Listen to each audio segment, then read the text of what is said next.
The vast expanse of Nevada's Badlands stretches endlessly to the horizon. Hidden within these mountain strongholds are some of America's deepest and darkest secrets.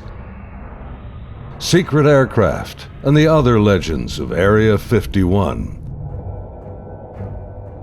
Among these sandstone canyons today, there's a new glimmer of truth. Shrouded in mystery, it's a story that demands to be told. These are the witnesses of one of America's most unusual UFO encounters in history. Navy veterans and a band of brothers that want you to know that what they witnessed is real. This is their story. Petty Officer Jason Turner served aboard the USS Princeton in 2004. His personal conviction for democracy and patriotism guides him in his search for the truth. This is an actual event that happened, and I witnessed it. Aviation tech Patrick Hughes, a USS Nimitz veteran, he speaks for his shipmates who choose to remain silent. I'm one of those who has to see to believe, and obviously I've seen the evidence of this, so it exists. Top Gun Air Intercept Controller Kevin Day and Fire Controlman Gary Voorhees, both from the Princeton, served together in the ship's Combat Information Center. They saw them first, whatever it is they are. They wanted to show themselves, whatever they were. I don't think they wanted anything really to do with us. They were literally breaking the laws of physics in my eyes. These sailors are here for truth and vindication, and their story goes back over a decade to a time and place that marked a departure for all of them, both in their Navy careers, but also in their knowledge of the limits of man's technological understanding of our world.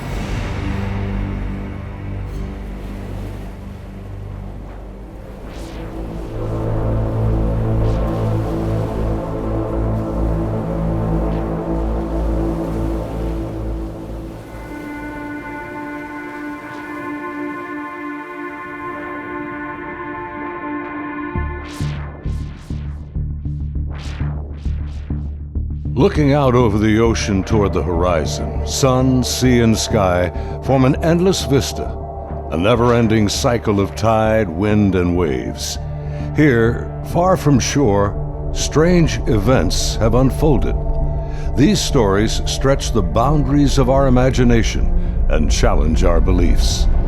This is a true story of such events from the accounts of the sailors and naval aviators who experienced them.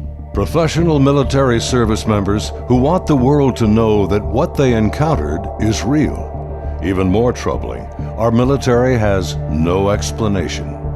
The answers seem to elude everyone, like reflections on the waves, yet they are out there.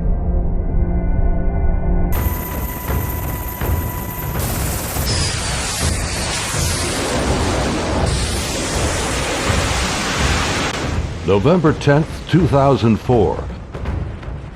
90 miles southwest of San Diego, California, in the Naval Operations Area, the Nimitz Carrier Strike Group and her complement of warships and the aircraft of Air Wing 11 are conducting a routine 2-week training exercise.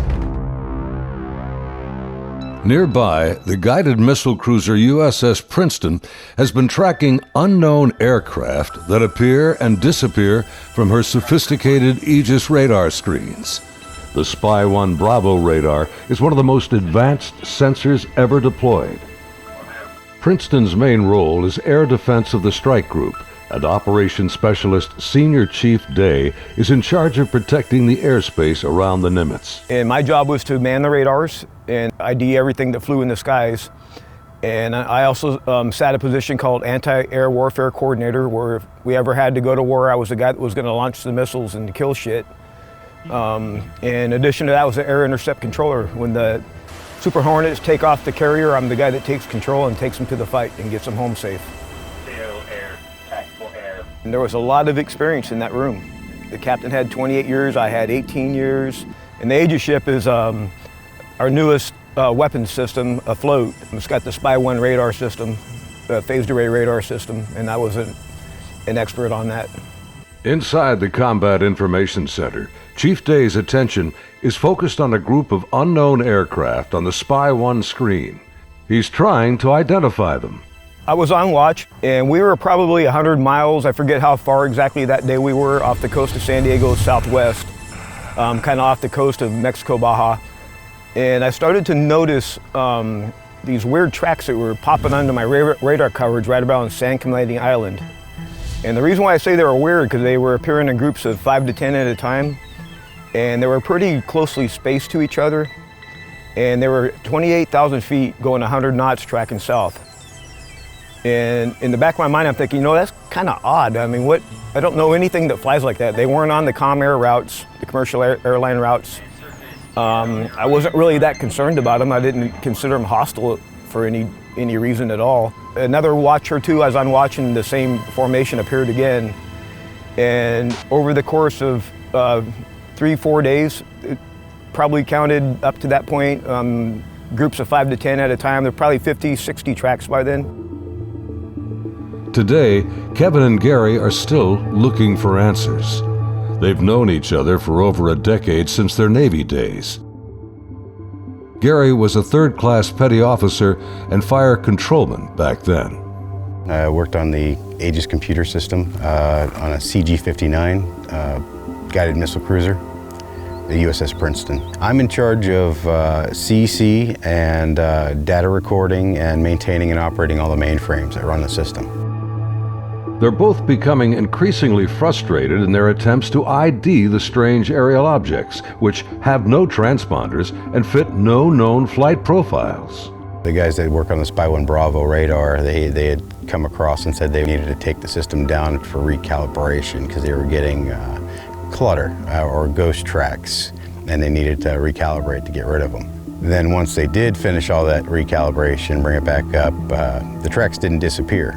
They were still there, but they were actually sharper and clearer. They were doing diagnostic tests on everything we had to make sure it was not a system malfunction. And it turned out that it wasn't. These were actually real objects. I had the highest spy track quality possible on these contacts. In this situation, I actually started recording on all 4 tapes at the same time. That way, it was a one continuous loop, and I was just replacing them as they were, becoming full. We failed utterly to identify these things. It didn't meet any of the parameters for anything that was known. In some cases, they seem to descend from space and then suddenly plunge to near sea level in seconds. Coupled with the unidentified nature of the craft and lack of clearance, these extreme flight observations are very troubling to the crew assigned to protect the carrier group from aerial threats. Sunday, November 14th, morning. The Nimitz deck crew is busy launching FA-18F Super Hornets, helicopters, and E-2 Hawkeye early warning planes. The mission? Simulated air defense, or ADEX training over the Pacific. The winds are calm, the skies are clear, a near perfect day for flying.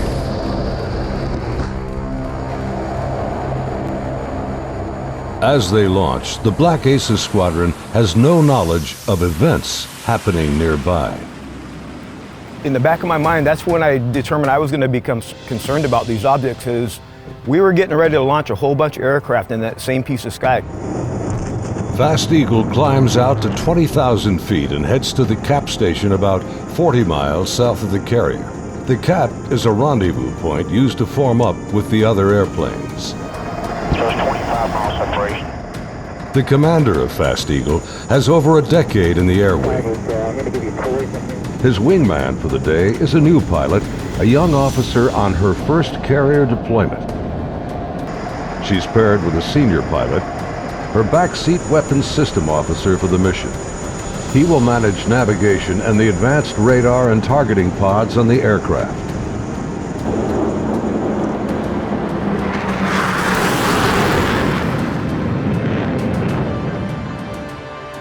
Overhead, an E-2 Hawkeye from the Wallbanger Squadron is on station directing the aircraft.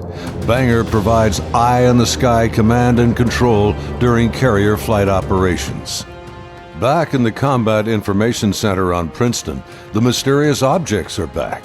And today is the first time Senior Chief Day has jets in the air that can intercept the mysterious aircraft. Seeing these contacts, Captain Smith orders me to intercept one of them. So I went back to the console. I picked the closest one that was to us, and I had intended to let the Hawkeye do the intercept because they already had control. It was just easier. Day briefs the captain, and they agree to send the Hornets. The air intercept controller aboard Princeton, call sign Charlie, radios the Hawkeye and takes control of Fast Eagle. Banger, Charlie. Charlie's a banger, good.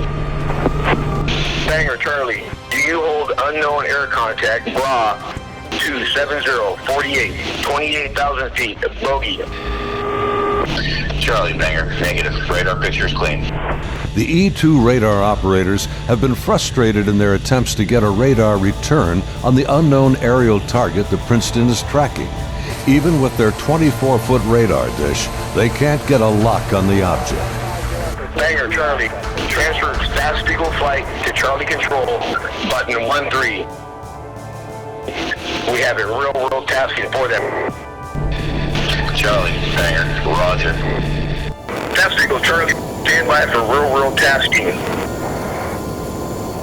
Charlie, Fast Eagle, send it. We vector them towards that position in the sky, and real quiet on the radio. I'm just giving them bra calls, which is bearing range altitude, to these unknown bogey group. And basically I'm just telling their crew where the object is, the bearing from them, and the range from them, and the altitude, so they can drive towards it. Contact bra 270-41, 20,000 feet, bogey, snap, 270, over. Roger, bearing 270, 41 miles. 100, go trail. 100. Say state. State 12,000 pounds. Clean, do you have it? I'm trying to get a track on it now. They sent link 16, but my radar picture is clean. The next radio call takes everyone by surprise. Fast Eagle 110, say loadout. 110, what's your weapons loadout? Yeah, the tactical action officer, the TAO, jumps on the radio. Her name was Lieutenant Elders, and she just point blank asked the Fast Eagle flight if they were carrying any type of weapons. And there was a stunned pause on the radio. Wings clean, Princeton. We just have CADAM training missiles, and they're not coming off the rail. We're in an exercise environment, and the last thing we wanted to do is start shooting stuff. Now the controllers have the pilot's undivided attention. Normally, the squadron doesn't carry live ordnance when training. What do you guys think that was about? What, about the loadout? I have no idea. Maybe it's drug runners or something. Yeah, it could be. Or a lost assassin out of SoCal. I don't like this. Fast Eagle, Charlie, contact bra 160-34, 8,000 feet, bogey.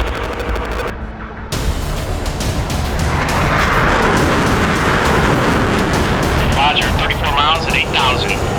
Committed, your call, continuing. As Fast Eagle approaches the target, they see nothing unusual. Their onboard radars can't get a lock on the object. Fast Eagle, Charlie, bra 160-10, 8,000 feet. Roger.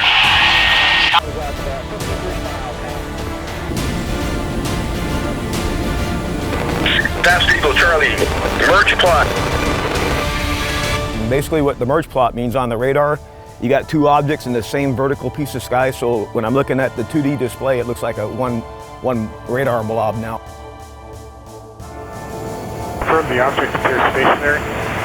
I had it at 17.7. Showing, again, basically no airspeed on it. Hey, you guys seeing us? What is that?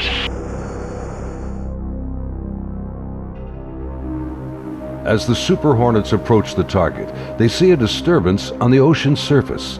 It's about the size of a 737, and it looks like something could be just below the surface. 100, anchor here, Angels 24. Roger. Charlie, Fast Eagle. We're observing something in the water here, possibly aircraft in the water at the merge plot, just north of our position, about 2 miles. Charlie, roger. I'm descending to Angels 14 to take a look. Do you think that's our unknown? Man, not sure. Radar's clean. As soon as he got to the merge plot position, the object that he was intercepting dropped from 28,000 feet down to 50 feet above the water in 0.78 seconds, as I found out later the next day. As the Super Hornets get closer to the ocean disturbance, he suddenly spots another craft above it, a much smaller white object with an oblong shape, hovering, then darting just above the waves.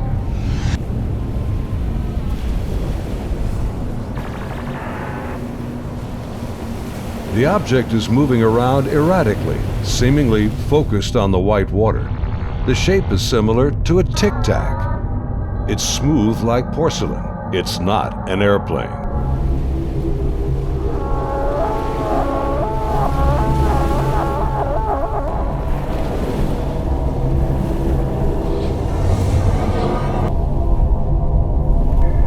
Suddenly, the object begins to rise into the air.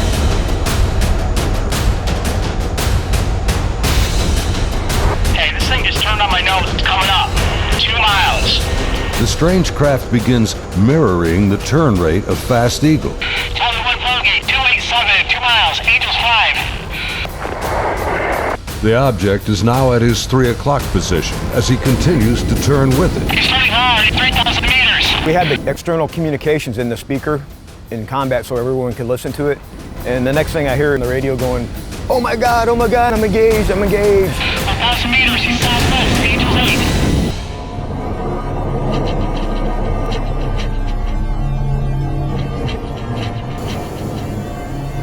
The commander is now about a mile away as he maneuvers his Hornet to get behind the unknown craft. It's about the size of an F-18, about 47 feet long, and it has no wings. As the dogfight unfolds, he quickly turns and dives to bring his jet's nose ahead of the object to close the distance.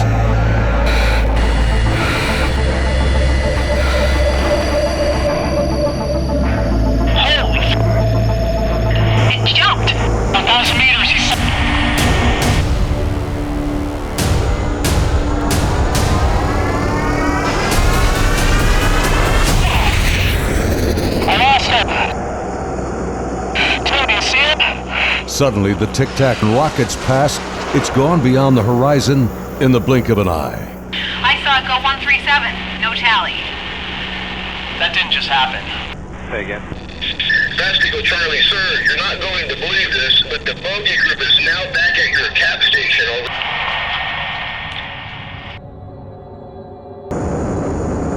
Over. As Fast Eagle returns to the area of the ocean disturbance, the object is gone, and the sea is once again calm. Soon, they land on the ship.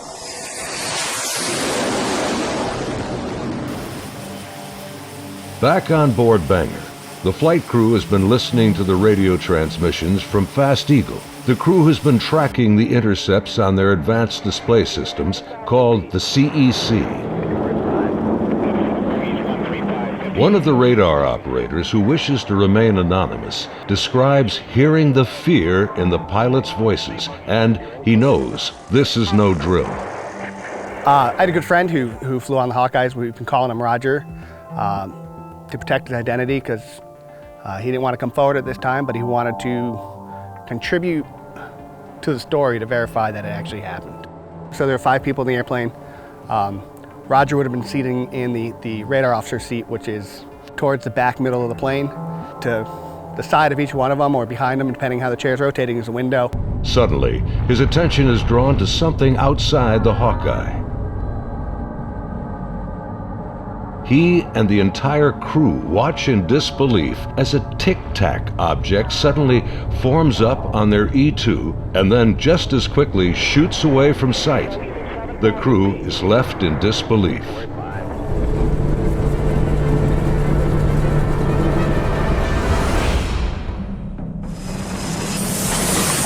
As Banger returns to the ship, the crew is shaken.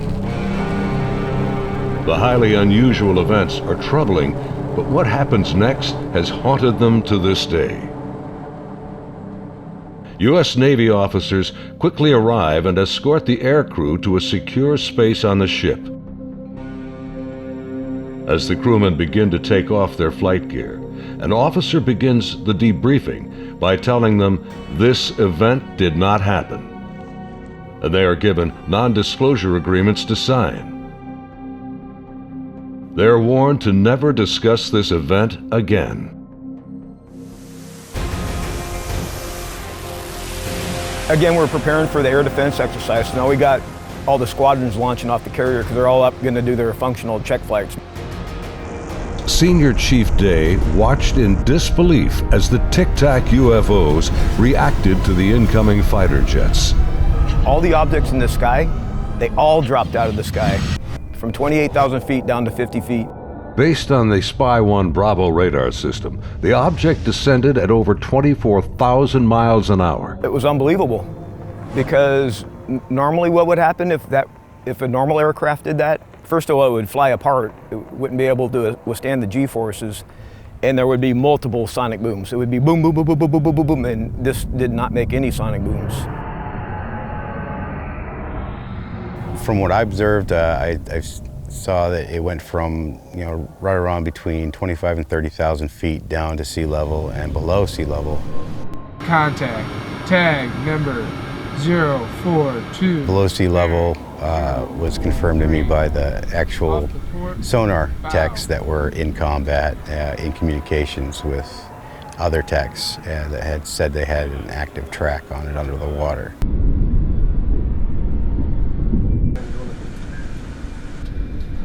They're talking with their sonar guys on the sub that was with us, and I mean, I was told directly that it did go underwater. It went from being in the air to underwater. From what they were saying, it was going averaging about 500 knots under the water. So it did slow down when it hit the water, but it didn't affect it inertially.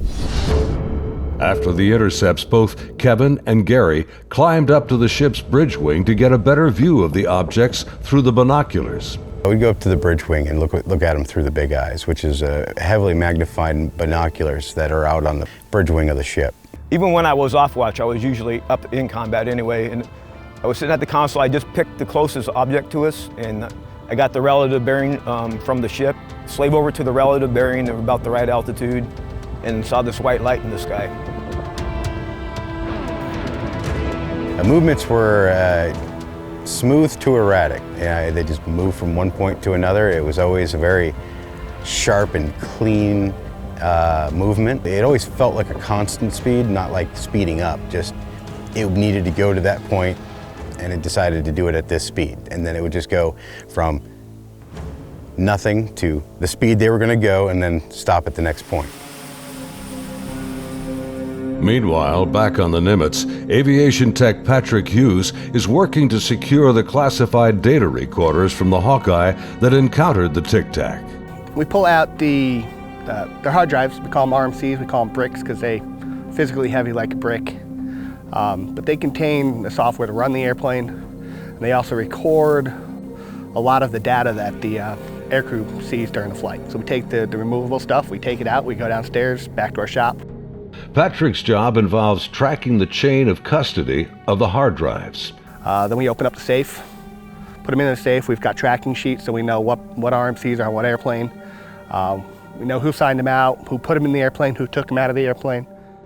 As he gets ready to wrap up the mission, there's a knock on the door.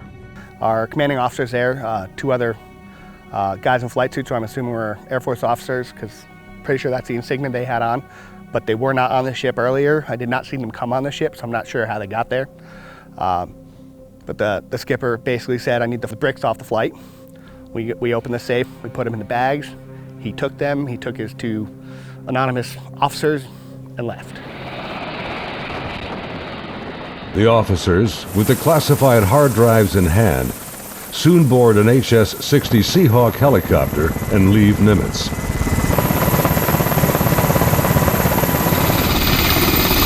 Soon thereafter, Petty Officer Voorhees has his own visit by unknown officials on the Princeton.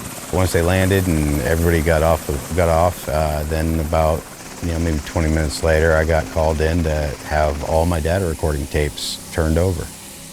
And then also told that I needed to reload CEC because it had been wiped. So it was, so I turned over all the tapes, and then they also said if there's any even blank tapes to erase anything else that's in the shop. Well, they were plainclothes people that came aboard on the helicopter. It was my chain of command that took control of the tapes from me. The helo left with them after that, so because we went right back to flight ops. The link between the Tic-Tacs and these men is unknown. How they became aware of the UFO encounters and how they arrived so quickly on board after the event is also a mystery. The video you are now watching is the actual gun camera FLIR footage of the Tic-Tac taken by a later flight. This is the first video ever released by the US government showing military planes engaging UFOs. The advanced targeting pod, known as FLIR, works in both TV mode and infrared mode. The film reveals no control surfaces, no exhaust plume, a uniform heat signature, and no visible means of propulsion. Gary and his shipmates saw the FLIR film on their consoles and on the secret LAN aboard the Princeton. It was a much clearer video. You could see the shape of the ship. You could see it, moving. I tried to go and get a disc to come make a copy of it, and by the time I got back, it was already off of our hard drive, off the secret LAN. No access to it whatsoever. Petty Officer Jason Turner also saw a much higher resolution version of the FLIR film showing strange appendages extending from the object. But it did have some protruding at the bottom of it. I couldn't tell if they were curled back or straight down.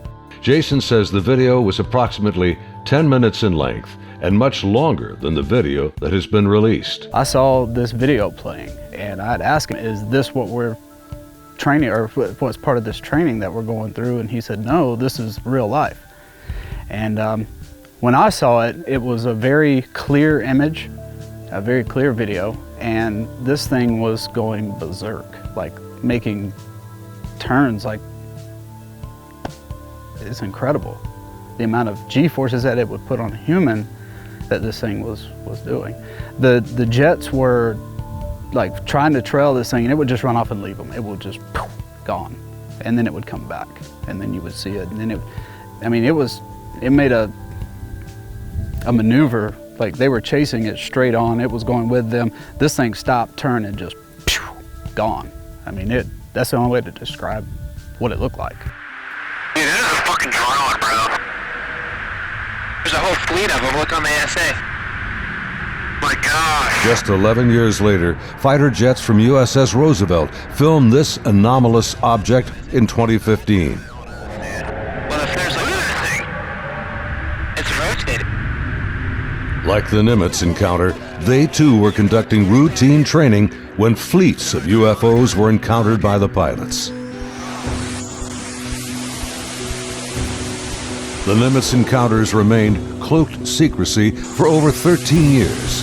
The first-hand testimony about UFO sightings is practically unheard of from military service members.